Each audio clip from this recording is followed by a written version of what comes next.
Yaşam Nehri. Yürürken nehrin kenarındaki dar, uzun havuzu fark ettiniz mi bilmiyorum. Nehirle bir bağlantısı yok. Balıkçılar tarafından kazılmış olmalı.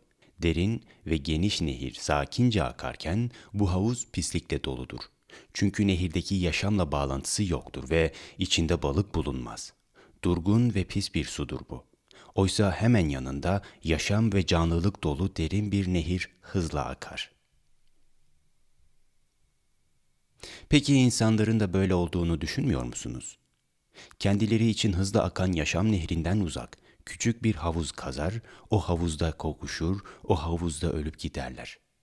Bizler de bu durgunluğa, bu çürümeye varoluş adını veririz. Yani hepimiz bir kalıcılık hali isteriz. Bazı arzuların sonsuza kadar sürmesini, zevklerin sonunun gelmemesini isteriz. Küçük bir kuyu kazarız ve içine girip etrafına ailemizden, hırslarımızdan, kültürümüzden, korkularımızdan, tanrılarımızdan, çeşitli ibadet biçimlerimizden oluşan bir duvar örüp, yaşamın devamlılığı olan, sürekli değişen, hızlı, derin, sıra dışı bir canlılık ve güzellikle dolu olan yaşamın dışarıda akıp gitmesine izin vererek orada ölürüz.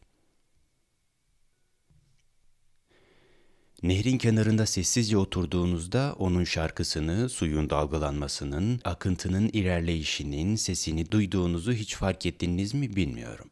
Her zaman bir hareket, daha derine ve engine doğru bir hareket hissi vardır orada. Fakat küçük havuzda hiç kıpırtı yoktur. Suyu hareketsizdir ve gözlemlerseniz göreceksiniz ki çoğumuzun istediği de budur. Yaşamdan uzak, küçük, durgun varoluş havuzları. Havuzda olmanın iyi olduğunu söyleriz. Onu haklı çıkarmak için bir felsefe icat eder, onu destekleyen sosyal, politik, ekonomik ve dini otoriteler geliştirir ve rahatsız edilmek istemeyiz. Çünkü sizlerin de bildiği gibi peşinde olduğumuz şey bir kalıcılık hissidir. Kalıcılık peşinde olmanın ne anlama geldiğini biliyor musunuz? Hoşa giden şeylerin sonsuza dek sürmesini ve hoşa gitmeyenlerin mümkün olduğunca çabuk sona ermesini istemek demektir. Taşıdığımız ismin bilinmesini, aile, mal, mülk sayesinde devam ettirilmesini isteriz. İlişkilerimizde, faaliyetlerimizde bir kalıcılık hissi ararız. Yani durgun havuzda bitmeyen sürekli bir yaşamın peşine düşer hiçbir gerçek değişim istemeyiz. Bize zenginliğin, ismin, ünün, kalıcılığını garanti eden bir toplum yaratmamız da işte bundandır. Fakat yaşam öyle bir şey değildir. Yaşam kalıcı değildir. Bir ağaçtan düşen yapraklar gibi her şey geçicidir. Hiçbir şey sonsuza dek sürmez. Daimi olan yalnızca değişim ve ölümdür. Gökyüzüne karşı duran çıplak bir ağaç gökyüzüne çarptı mı hiç? Nasıl da güzeldir. Tüm dalları belirginleşmiştir ve çıplaklığında bir şiir, bir şarkı vardır. Yapraklarının her biri gitmiştir ve baharı beklemektedir. Bahar geldiğinde ağacı yeniden pek çok yaprağın müziğiyle doldurur ve onlar da zamanı geldiğinde uçup giderler. Yaşam bu yolla ilerler. Fakat biz buna benzer bir şey istemiyoruz. Çocuklarımıza, geleneklerimize, topluma, isimlerimize, küçük meziyetlerimize sıkıca sarılıyoruz. Çünkü kalıcılık istiyoruz ve işte bu yüzden ölmekten korkuyoruz. Tanıdık olanı kaybetmekten korkuyoruz. Fakat yaşam olmasını istediğimiz gibi değildir. Yaşam hiç de kalıcı değildir. Kuşlar ölür, kar erir, ağaçlar kesilir ya da fırtınalar tarafından devrilir. Fakat biz bize tatmin sağlayan her şeyin kalıcı olmasını istiyoruz.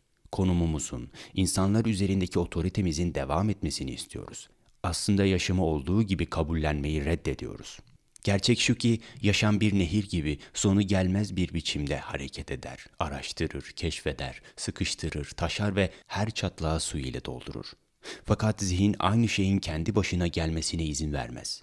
Zihin geçici, güvenli olmayan bir durumda yaşamın tehlikeli, riskli olduğunu görür. Bu yüzden etrafına gelenekten, örgütlü dinlerden, politik ve sosyal teorilerden bir duvar örer. Aile, isim, mülkiyet, geliştirdiğimiz küçük yetenekler, bunların tümü yaşamdan uzakta, duvarların içindedir. Yaşam hareketli ve geçicidir ve durmaksızın arkasında kargaşa ve sefalet olan bu duvarları yıkmaya, içeri sızmaya çalışır. Duvarların içindeki tanrılar sahte tanrılardır ve onların kitaplarının da felsefelerinin de hiçbir anlamı yoktur. Çünkü yaşam onların ötesindedir. Duvarları olmayan, kendi biriktirdiklerinin, topladıklarının, bildiklerinin yükünü taşımayan, Zaman kavramı olmadan güvenliksiz bir yaşam süren bir zihin için yaşam sıra dışı bir şeydir. Böyle bir zihin yaşamın kendisidir. Çünkü yaşamın dinlendiği bir yer yoktur. Fakat çoğumuz böyle bir dinlenme yeri, küçük bir ev, bir isim, bir konum ister, bunların çok önemli olduğunu söyleriz.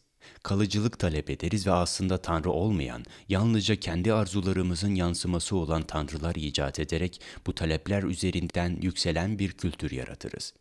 Kalıcılık talep eden bir zihin çok geçmeden durgunlaşır, nehrin kenarındaki o havuz gibi kirlenir, bozulur. Yalnızca duvarları, tutunacak yeri, bariyerleri, dinlenme yeri olmayan, tümüyle yaşamla birlikte hareket eden, zamansızca ilerleyen, keşfeden, patlayan bir zihin mutlu olabilir ve sonsuza kadar yeni kalabilir. Çünkü o kendi başına yaratıcıdır. Neden bahsettiğimi anlıyor musunuz? Anlamalısınız. Çünkü tüm bunlar gerçek eğitimin bir parçasıdır. Ve bunu anladığınızda tüm yaşamınız bir dönüşüm geçirecek. Dünyayla, komşunuzla, eşinizle olan ilişkileriniz tamamıyla farklı bir anlam kazanacaktır. O zaman tatmin peşinde olmanın keder ve acıyı davet etmekten başka bir işe yaramadığını görecek ve kendinizi hiçbir şeyle tatmin etmeye çalışmayacaksınız. Bu yüzden tüm bunları öğretmenlerinize sormalı ve kendi aranızda tartışmalısınız. Bunu anlarsanız yaşamın ne olduğunu kavramaya başlamış olursunuz ki bu kavrayışta iyiliğin filizlenmesiyle ortaya çıkan muazzam bir güzellik ve sevgi vardır. Fakat kendine bir güvenlik kalıcılık havuzu arayan bir zihnin çabaları yalnızca karanlığa ve çürümeye yol açar. Bir kez havuza yerleştiğinde böyle bir zihin risk almaktan, araştırmaktan, keşfetmekten korkar. Fakat hakikat, Tanrı, gerçeklik ya da aradığınız her neyse o havuzun dışındadır.